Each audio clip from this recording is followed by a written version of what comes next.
교회의 성장과 핍박에 대해서 우리가 말씀을 나눕니다. 사도행전 5장에서는 지금 두려움에 대한 그런 언급이 나와 있습니다. 사도행전 5장의 5절에 보면 아나니아가 이 말을 듣고 엎드려져 혼이 떠나니 이 일을 듣는 사람이 다 크게 두려워하더라. 두려움이요. 11절에 보면 온 교회와 이 일을 듣는 사람들이 다 크게 두려워하니라. 26절에 보면 성전 맡은 자가 부하들과 같이 가서 그들을 잡아왔으나 강제로 못함은 백성들이 돌로 칠까 두려워함이더라. 세상에서 두려움이 끊임없이 일어납니다. 아담과 하와가 죄를 범했을 때 제일 먼저 그 마음 가운데 들어온 것이 두려움입니다. 두려움. 그래서 두려움은 마귀의 첫 번째 파괴 전략입니다. 사람들이 두려움이 가득 차면 호랑이가 으르렁하고 그러면 두려움이 생겨서 도망을 못 간다는 것이죠. 뱀이 그 연약한 짐승을 잡아먹으려고 딱 째려보면 그냥 두려워가지고 쥐나 작은 동물이 도망을 못 가는 거예요. 그냥 얼어붙어서. 왜 도망가면 살 길 있음에도 불구하고 그 두려움으로 꼼짝을 못하는 거예요. 그래서 마귀가 사람에게 두려움을 주어서 판단력을 상실해버리게 하고 움직일 수 있는 힘을 잃어버리게 하는 것입니다. 그러므로 오늘날 우리 삶 가운데 두려움이 다가올 때 그 두려움에 빠져 있으면 안 됩니다. 경제적인 그런 어려움이 예상된다고 해서 사람들이 두려움에 빠져서 이제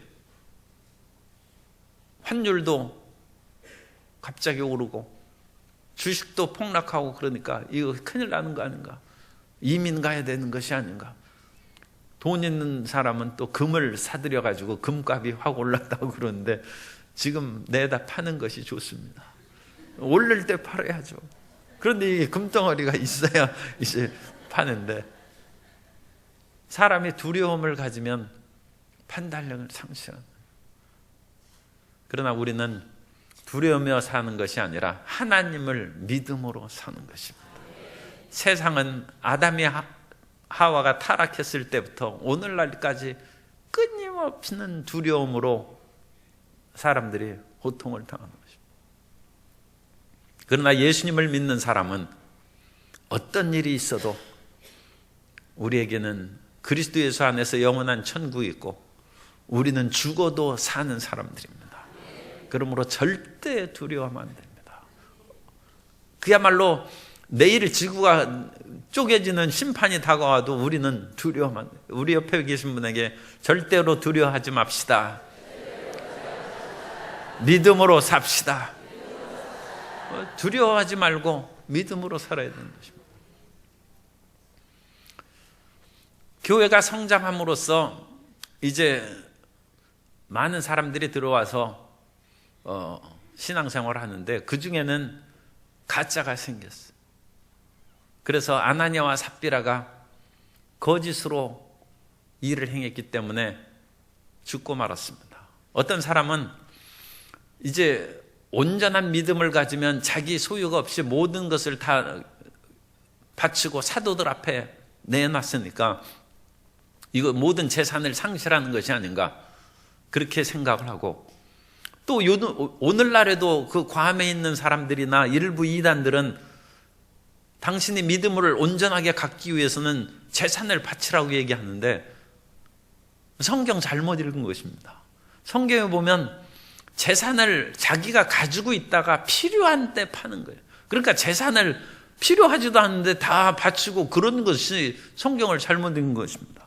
아나니아와 삽비라의 경우에도 5장 4절에 보면 땅이 그대로 있을 때는 내 땅이 아니며 판 후에도 내 마음대로 할 수가 없더냐.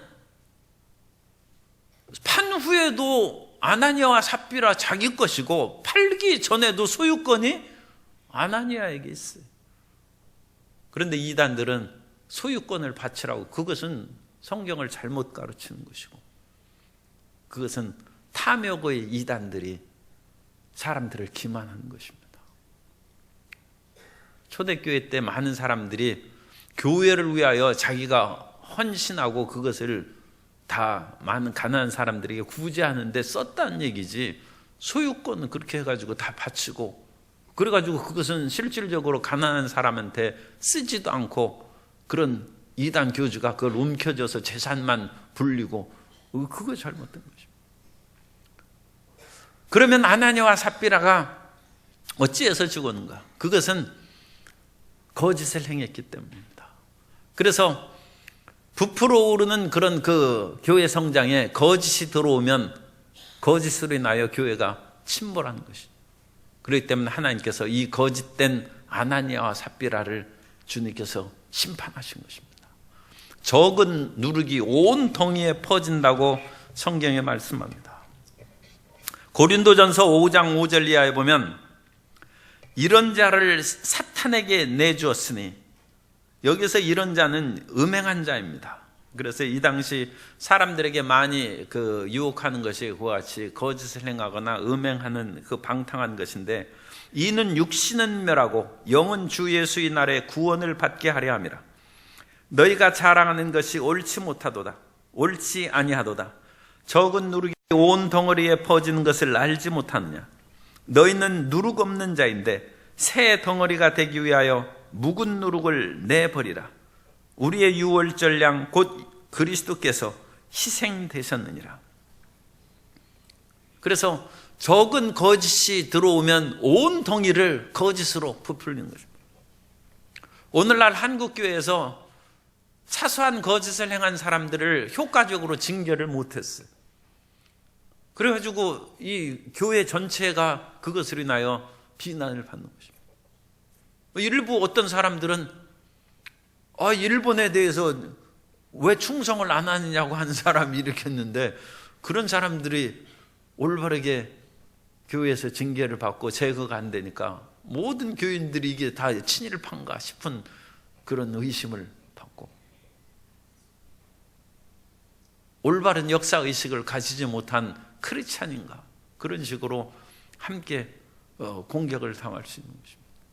그러므로 하나님께서는 이 아나니아와 삽비라를 그야말로 순식간에 그들을 징계함으로, 거짓을 행하는 사람은 교회 다닐 생각 말라는 것이죠.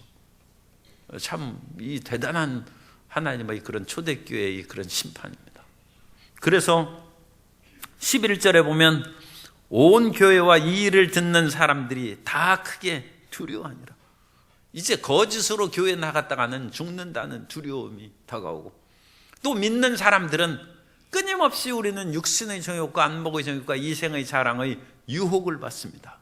그러니까 유혹을 받을 때에도 내가 교회 다니는 사람인데 절대 거짓하지 말아야지. 내가 아나니아와 삽비라처럼 어찌 그 길을 가겠는가. 믿는 사람도 하나님을 경외함으로, 그건 경건한 두려움이죠. 그러므로 자기 자신을 쳐서 의의 길로 자기 자신을 이끌어가는 것입니다. 그러므로 교회가 이러한 거룩함 가운데 계속 성장합니다. 만일 거짓의 적은 누룩이 들어와서 교회 다니면서 거짓하고 불의한 일을 행해도 멀쩡하다 하면 교회가 빛과 소금의 역할을 할 수가 없는 것이죠. 그래서 하나님께서 아나니아와 삽비라를 제거한 후에 여전히 하나님께서는 교회를 사랑하셔서 12절에 보면 사도들의 손을 통하여 민간의 표적과 기사가 많이 일어나며, 그래서 여전히 하나님께서는 구원하시고 치료하시고 마귀를 멸하여 주심으로 수많은 사람이 이제 솔로몬의 행각에 모여서 거기서 함께 그런 신앙의 교제를 나누고 주의 은혜 가운데 거하게 됐다는 것입니다. 그러나 이미 이 많은 사람들이 표적과 기사로 인하여 교회에 어울리고 싶은 마음은 있을지라도 그 사람들은 단지 유익만을 얻는 것이죠. 자기 마음을 비워서 하나님을 자기 마음의 중심에 모셔드릴 생각은 안 하고, 예수님 믿고 내 마음대로 살되 병은 고쳐야 되겠다. 예수님 믿고 내 마음대로 살되 방탕과 세상의 정욕을 쫓아가는 그것은 난 못 끊는다. 그런 사람이 있을 수 있는데 그런 사람들은 아나니아와 삽비라로 말미암아 두려움이 임해서 상종을 하는 13절에 보면 그 나머지는 감히 그들과 상종하는 사람이 공연히 그 믿음도 없이 뛰어들어갔다는 죽는다. 아나니아와 삽비라의 사건이 교회의 성장의 첫 걸음에서 주님께서 과감하게 제거해버린 것은 이스라엘 백성들이 가나안 땅에 들어갔을 때 하나님의 심판과도 마찬가지입니다. 하나님께서 젖과 꿀인 땅으로 처음 들어가서 정복한 땅이 여리고성인데 여리고성을 정복할 때 하나님께서 반드시 너희가 거기에서 얻은 것은 하나님께 다 바치라고 했습니다. 그것을 명령을 어기고 아간이 은과 금과 신할산 외투를 감췄어요. 아간이 죽었습니다. 아간과 온 가족이 아골골짜기에 끌려가서 돌에 맞아서 돌무덤이 됐어요. 하나님의 축복을 받는 그런 삶을 장구하기에 우리가 누리기 위해서는 거짓을 버려야 된다. 물론 그 이후에도 이스라엘 백성들이 아간 사건으로 인하여 얼마나 떨면서 정말로 하나님 말씀대로 명령대로 살아야 되겠구나 했는데도 시간이 지나가면 또 타락은 했죠. 그러나 그것으로 인하여 가나안 정복을 완수하고 그 이후에는 하나님의 것을 건드린 사람이 어쨌든 당분간 없어집니다.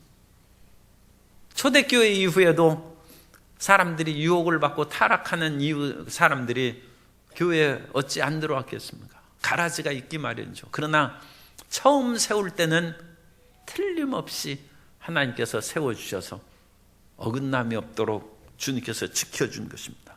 그래서 이런 온전한 사람들이 14절에 믿고 주께로 나오는 자가 더 많으니 남녀의 큰 무리더라. 수많은 사람들이 모여서 교회가 성장하고 부흥하고 발전하여 3,000명, 5,000명 이제는 처음에는 남자들만 얘기했죠. 3,000명, 5,000명 했는데 이제는 14절에 남녀의 큰 무리가 교회를 형성하고 그 큰 무리들이 하나님께서 은혜를 베푸신 역사가 얼마나 강했던지 사도들이 지나갈 때마다 놀라운 역사가 치료의 역사가 나타나고 그 가운데 특히 이제 베드로에게 초점이 돼 있어요. 베드로가 초대교회의 대표자였기 때문에 이제 그렇습니다. 그리고 베드로가 지나갈 때는 사람들이 베드로의 그림자라도 덮일까 사람들을 침대와 요를 갖다가 길거리에 누웠다는 것입니다.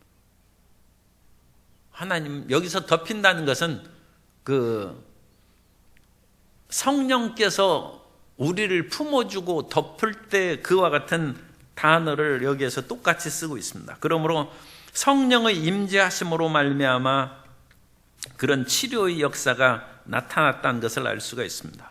누가복음 1장 35절에 보면 천사가 대답하여 이르되 성령이 내게 임하시고 지극히 높으신 이의 능력이 너를 덮으시리니 이 덮다는 단어가 에피스키아조라는 단어를 쓰는데 15절에 혹 그의 그림자라도 누구에게 덮일까 바라고 똑같은 단어를 씁니다. 그러니까 성령께서 역사하시는 베드로에게 무슨 능력이 있어서 베드로의 그림자도 뭐 치료하고 베드로가 무슨 뭐 신령한 존재가 됐습니까? 그런 의미가 아니라 성령께서 역사하셨다. 사도 바울이 그 이방인 땅인 그런 그 에베소에서 하나님의 말씀을 두란노서원에서 2년 동안 가르치고 하나님의 말씀을 증거하며 그에 따르는 능력이 나타나서 사도 바울의 손수건이나 앞치마만 일하는 이 앞치마, 사도 바울은 천막을 짓고 그랬으니까 그 앞치마를 쓰고 그 이제 해서 일하고 그랬죠. 뭐 천막을 꿰낸다든지 남자가 바느질하는 거 이상하게 생각할 거 없어요. 사도 바울도 바느질했어요. 천막을 끼우고 그랬는데 물론 우리는 제단사 남자들이 있기 때문에 전혀 없지만 혹시라도 남자는 바느질을 못한다는 그런 고정관념에 사로잡힌 분이 혹시 있을까 싶어가지고 제가 이제 드린 얘기. 아유, 필요 없어요. 그런데 그 앞치마만 갖다 놔도 병든 자가 치료받고 귀신이 떠나갔다. 사도 바울의 앞치마가 무슨 신령한 능력이 있겠습니까? 성령께서 역사하시는, 하나님의 종의 이름으로 그 손수건이나 앞치마를 덮음에 하나님의 이름으로, 예수 이름으로 치료가 되는 것입니다. 그러니까 베드로도 예수 이름으로, 베드로는 온갖 위협을 당했죠.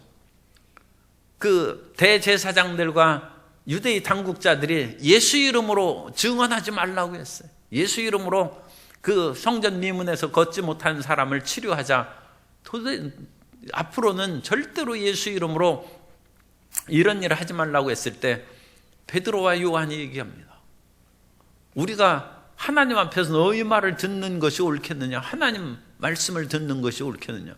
우리는 예수 이름으로 복음을 전한 것을 절대로 금할 수 없다. 그 예수 이름으로 주님께서 역사하시는 것입니다.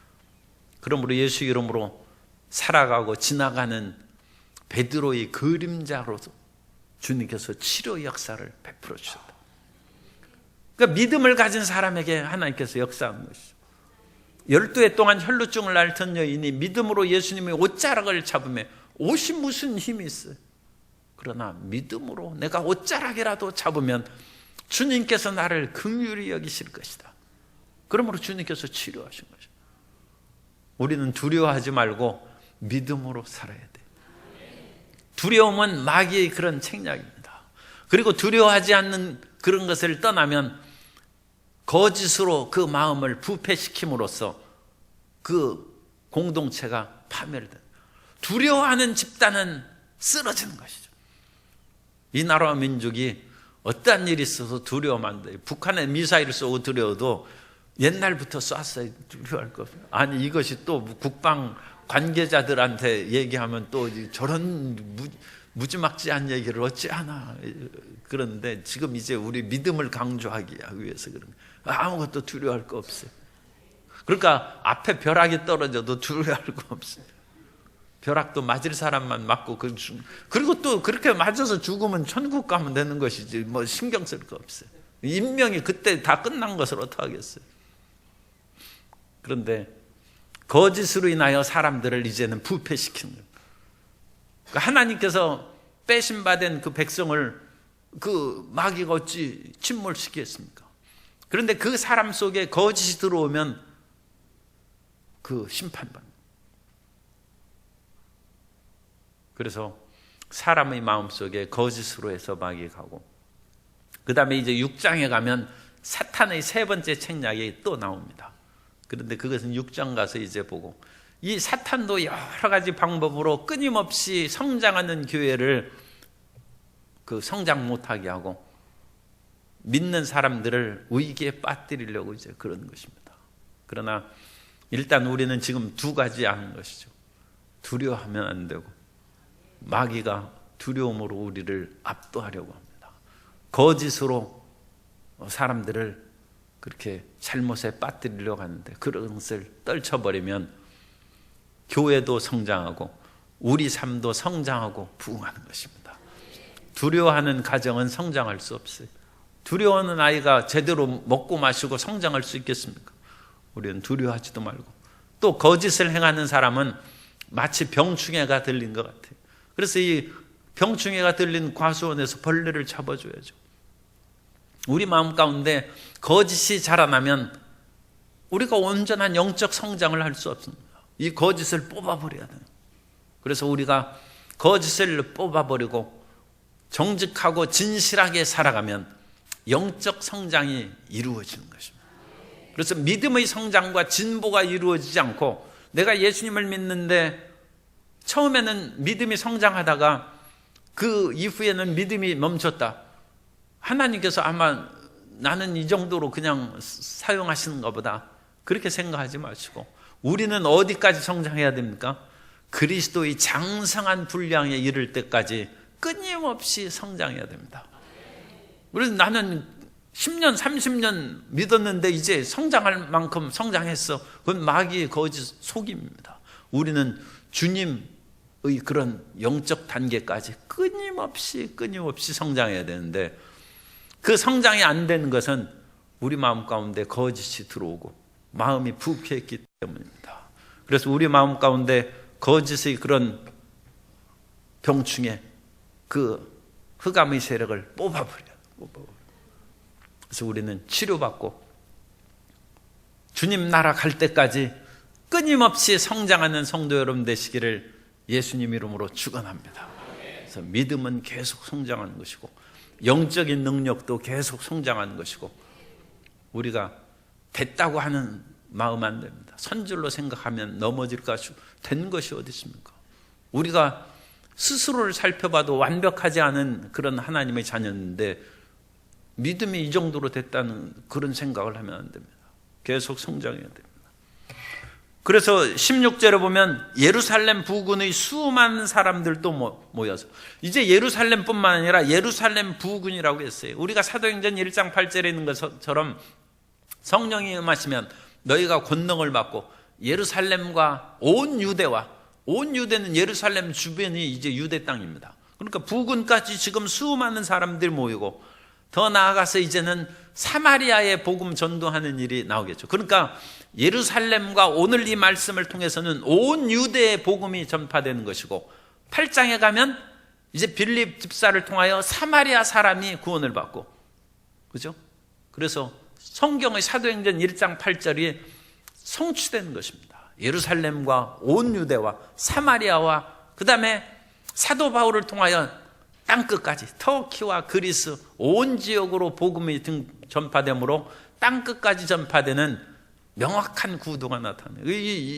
이것이 사도행전이 누가가 기록할 때 그 의도를 갖고, 그 예루살렘과 온 유대, 사마리아와 땅끝까지 퍼져나가는 그 말씀이 실질적으로 이루어지는 것을 사도행전을 진행하면서 분명하게 언급하고 있는 것입니다.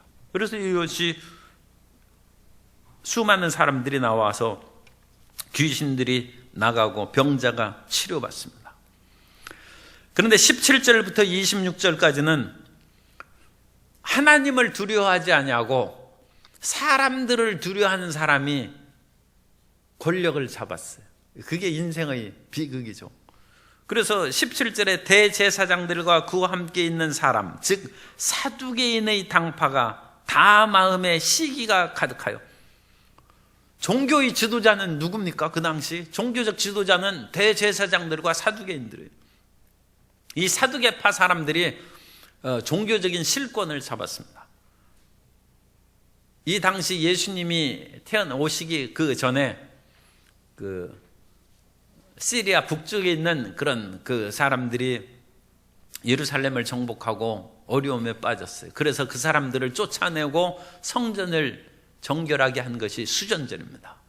그래서 이 우상숭배하는 그런 시리아의 사람들을 쫓아내고 나서 세운 왕조가 이제 하스모니아 왕조인데, 그 왕조에서 쫓아낸 사람들이 대제사장들의 집단이 쫓아냈기 때문에 실질적인 힘을 가진 그 집단을 사두개인이라고 이제 부른 거예요. 그래서 이 사두개인들이 예수님 당시까지도 여전히 대제사장들을 출연하고 종교적인 실질적인 권력을 가졌어요. 그런데 놀랍게도 이 사두개인들은 영을 안 믿어요. 천사도 안 믿어요. 죽으면 그뿐이라고 생각하니까 부활도 안 믿어요.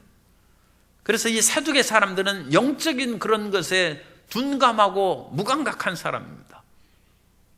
바리새파 사람들은 천사도 믿고 부활도 믿는다고 그랬죠. 그래서 그 당시 이 종교적인 지도자들 가운데도 사두개파 사람들이 있고 바리새파 사람들이 있는데, 그 사두개인들이 17절에 대제사장들과 그와 함께 있는 사두개인들이 이와 같이 영적인 능력과 표적과 기사가 나타난 일을 자기들도 그러면 회개하고 성령 충만함을 받아야 되는데 오히려 시기하고 그 사람들을 붙잡아다가 핍박하는 것입니다. 핍박. 그러니까 이전에 베드로와 요한이 한번 붙잡혀 갔을 때에도 1차 이제 사내들인 이 유대인의 최고 회의입니다. 회의가 열렸을 때는 베드로와 요한이 기적적으로 풀려난 것이 아니라 자기들이 한만 신문에도 뭐 비난할 말이 없는지라 그냥 위협만 여러 번 하고 다시는 예수 이름으로 복음을 증거하지 마라 위협하고 협박하고 그래서 그냥 내보냈어요. 그런데 두 번째 이 공회가 일어날 때 그때는 사도들과 베드로 많은 사람들이 이제 사도들이 붙잡혔습니다. 그때는 기적이 일어나요. 그래서 주의 사자가 19절에 보면 밤에 옥문을 열고 끌어내어 이르되 이 사도들을 다 끌어내어 가지고 도망치게 한 것이 아니라 성전에서 21절 그들이 듣고 새벽에 성전에 들어가서 가르치더니 하나님께서는 이 사도들을 도망치게 한 것이 아니라 하나님의 능력으로 감옥에서 나오게 한 후에 말씀을 가르치는 일을 계속하라고 했습니다. 그런데 대제사장과 종교의 최고 지도자들은 성령께서 하는 하나님의 영이 하시는 그 일을 새카맣게 모르고 그러니까 성령이 있음도 알지 못하는 그런 사람들의 형편이 된 것이죠. 그래서 이 대제사장들이 공회를 열어서 21절에 공회와 이스라엘 족속의 원로들을 다 모으고 사람을 옥에 보내어 사도들을 잡아오라 하니 하나님께서는 이 사도들을 옥에서 나오도록 석방을 시켰는데 최고의 종교 지도자들은 하나님의 영하고 상관이 없어요. 그래서 이 사도들을 감옥에 가서 잡아오라는. 그래서 가보니까 사도들이 없어요. 옥문은 튼튼하게 잠기고 지키는 사람들도 여전히 서 있는데 그야말로 이 어찌된 영문인지 알 수 없어요. 사람은 없는 거예요.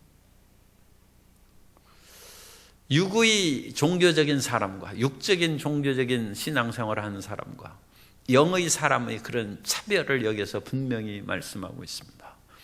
우리는 교회 다니면서 영적으로 깨어있는 사람이 돼야 되지 종교적인 의식과 법도만을 쫓아서 신앙생활을 하는 것으로 만족해서는 안 됩니다. 영이 깨어나지 않는 사람은 진정한 크리스찬이 아닙니다. 우리는 물과 성령으로 거듭난 사람인데 거듭나야 돼. 그래서 아까 기도도 잘 하셨는데 그래 물로 침례를 받아야 돼. 그래서 예수님과 함께 죽고 나는 예수님과 함께 살아나는 그 체험을 하면 성령께서 역사하시는 거죠. 그런데 이 대제사장들과 사두개인들은 영도 천사도 안 믿는 사람이에요. 부활도 안 믿는 사람이에요. 그러면서 이 사람들이 종교 지도자를 하고 있어요. 그러니까 이 사람들이 완전히 그 어리석은 그런 행동을 합니다. 사도들은 다 감옥에서 나와가지고 하나님 말씀을 증거하는데 이 사람들은 사도들을 붙잡아서 데려오라고 감옥에 사람들을 보내요. 성령의 지혜와 능력이 없는 사람의 그런 어리석음을 보여주고 있습니다. 우리는 영적으로 깨어날 수 있도록 성령의 충만함을 받아야 되고 이 세상의 어떤 육으로 보고 손으로 잡히는 그런 일에 대해서도 잘 알아야 되지만 성령의 인도하심을 받는 하나님의 자녀가 되어야 됩니다. 그러니까 신문과 뉴스도 잘 읽고 일본의 경제적인 압박이 무엇이 있는지 북한에서 미사일을 쏜 것이 무엇인지 또 주변 그런 강대국들이 어떤 일을 행하는지 그것을 우리가 잘 알아야죠. 그러나 그것을 통하여 두려움에 빠지면 안 되고 그런 속에서 하나님께서 이 민족을 어찌 인도하실 것이고 내가 그 안에서 해야 될 일이 무엇인지 성령의 음성을 듣고 성령의 깨우침을 받는 성도 여러분 되시기를 주님 이름으로 축복합니다. 세상으로 인해서 우리는 침몰하면 안 되고 하나님의 음성을 듣고 살아야 되는 것입니다. 모든 사도들이 감옥에 갇혔으니까 대제사장들이나 사두개인들은 자기가 승리했다고 생각했는데 영으로 사는 사도들을 하나님께서는 석방시킨 거예요. 그리고 사두개인들은 그걸 새카맣게 모르고 어리석은 행동을 하는 것입니다. 만일 이 두 사실을 아는 사람이 보면 대제사장들과 이 사두개인들을 보고 얼마나 비웃겠습니까? 어리석은 그런 사람들이 어찌 종교의 지도자가 될 수 있는가? 오늘날 실질적인 어떤 종교적인 권력을 잡은 사람이라 할지라도 영이 살아있고 거듭나고 성령 충만함을 받지 않으면 헛것이고 무익한 것입니다. 우리는 성령으로 충만하고 성령의 음성을 듣는 교회요, 그런 하나님의 자녀가 되어야 될 줄로 믿습니다. 그래서 이 사람들이 와서 알리되, 25절에 보면 사람이 와서 알리되 보소서 오기에 가두었던 사람들이 성전에 서서 백성을 가르치더이다 하니, 오늘날에도 우리가 하나님의 이와 같은 위대한 역사를 체험하기 위해서는 두 가지가 필요합니다. 하나는 말씀을 연구하고 공부하는 거예요. 말씀이 충만해야 돼요. 그래서 예수님께서도 이 땅에 오셔서 3대 사역을 하셨는데, 예수님의 3대 사역은 말씀을 가르치는 거예요. 그리고 예수 믿어야 그 당시에는 이제 예수님이 자신이니까 천국 복음을 전파하는 거예요. 하나님의 나라가 가까이 왔다는 거예요. 복음을 전파하시고, 오늘 우리는 예수 믿음으로 복음을 받아들여라는 것이죠. 그래서 예수 믿고 천당 가라는 것을 우리는 가르쳐야 되고, 복음 전파죠. 예수님이 하시는 그거는 하나님 나라, 그것이고, 두 번째는 가르치는 거예요. 그럼 말씀을 끊임없이 성경학교, 성경대학 다니면서 공부해야 되고, 성경에 우리가 매일 주보 나오지 않습니까? 주보에 나와서 우리 미디어 편집실에서 그 주보 제 설교를 거기에다가, 설교가 상당히 긴데 그걸 압축시켜서 주보 나와요. 성경 주보에 나오는 것을 메일을 받아가지고 그거 쓰기 쉽지 않을 거예요. 거기에 있는 성구 다 찾아서 노트에 써서 말씀을 공부해야 됩니다. 일주일 내내 제가 그 설교 준비한 것을 30분 들어서 알 수 있겠습니까? 물론 여러분은 천재하고 비슷하기 때문에 상당히 잘 알 것으로 기대합니다만, 그래도 제가 얼마나 오랫동안 그것을 연구해가지고 설교한 것인데, 그거 한번 주보에 있는 거를 성경 구절이라도 좀 써봐야죠. 그 대지에 있는 것에서 그 노트를 만들어서 그 위에 있는 그 1대지, 2대지, 3대지 있는 것을 쓰고, 그것을 구역에서 같이 공부하는 것도 필요해요. 왜냐하면 구역에서 모여가지고 기도하고 성령 충만함을 받는 그것도 중요함과 아울러 이 말씀에 대한 공부도 중요해요. 이 두 가지를 해야 돼요. 두 가지. 그래서 지금 이제 두 가지라고 얘기했는데, 미리 이제 얘기하면, 하나는 말씀이고 또 하나는 이 기도입니다. 기도. 이 기도는 성령 충만, 기도 한만만이 해도 성령 충만함 못 받으면 그 기도는 잘못 기도한 것이고, 기도를 통해서 성령께서 우리에게 임하십니다. 그러니까 기도하는 자체가 목적이 아니라 성령 충만함을 받는 것이 목적이에요. 그러니까 말씀과 성령, 이 두 가지가 있어요. 두 가지. 그래서 기도하고 항상 모여가지고 부르짖어 기도하고 성령 충만함을, 그럼 기도실에도 조그만 탁자를 하나씩 놔가지고 성경을 쓰라고. 그것은 집에서 쓰시고, 그리고 집에서 교구 모임이나 소그룹 모임 할 때는 매일 주보를 그렇게 해서 베껴 쓰고, 성경 거기 찾아가지고 읽고 거기다 쓰십시오. 말씀이 있어야 돼요. 말씀의 충만함을 받고 그 말씀을 부여잡고 기도하면 성령의 능력이 나타나는 것입니다. 이게 우리의 과제예요. 말씀과 성령 충만합니다. 그러면 주님께서 그 말씀과 성령을 통해서 우리의 병도 치료하시고 두려움도 쫓아내시고 흑암의 결박을 끊어주셔서 자유와 해방이 우리에게 임하게 된 줄 믿습니다. 어떤 분이 성경의 그런 공부하는 교재를 찾고 그런 얘기를 하는데, 일단 주보 공부를 잘 그렇게 하시면 제가 또 교재 소개시켜 줄 수 있습니다. 그런데 그것도 안 하면서 그렇게 딴 거에 기웃거리고 그러지 말고 주보를 다 쓰고 성구를 거기다 다 쓰세요. 말씀을. 예수님의 제자들을 주의 사자가 감옥에서 나오게 한 후에도 주님의 죽으심과 부활에 대해서, 그리고 주님께서 부활하신 후에 하늘에 올라가셔서 보좌 우편에 계시고 약속하신 성령을 보내주신 그 모든 성경의 말씀을 사도들이 가르쳤습니다. 이 가르친 내용이 지금 여기에 나오지 않지만 가르친 내용은 그것이 복음이에요. 예수님께서 어떻게 육신으로 오셨고 왜 십자가에 죽으셔야 됐고, 예수님이 죽으심으로 끝난 것이 아니라 부활하셨고 부활하신 후에 승천하셔서 약속하신 성령을 보내주셨다. 그것을 가르칩니다. 그리고 너희도 이 예수님을 믿고 성령의 충만함을 받으라. 그러면 우리 삶의 문제가 해결되고 치료와 구원의 역사가 나타나게 되는 것입니다. 그러나 그것을 공부하지 않은 성전을 지키는 경비대장과 사람들은 이 사도 바울이 얼마나 뜨겁게 열렬하게 말씀을 가르치는지 백성들이 호응이 좋아요. 그러므로 이 사도들을 이제 붙잡아다 공회에 데려가야 되지 않습니까? 그런데 그냥 공회에서 대제사장님이 한번 뵙자고 그러는데 같이 가시죠 하면서 조용조용하게 모셔갔어요. 왜냐하면 자칫 끌고 갔다가는 백성들에게 돌로 맞을까 백성을 두려워했다. 이 교회의 지도자들은 사람을 두려워했어요. 그것이 26절 끝입니다. 사람을 두려워하지 말고 하나님을 두려워해야 되고 진리의 말씀을 쫓아 살아나가면 우리에게는 승리가 다가올 것이고 평안하게 살아가게 될 줄로 믿습니다. 두려움을 떨쳐버리고 믿음으로 살아가는 하나님의 자녀가 되시기를 예수님 이름으로 축원합니다.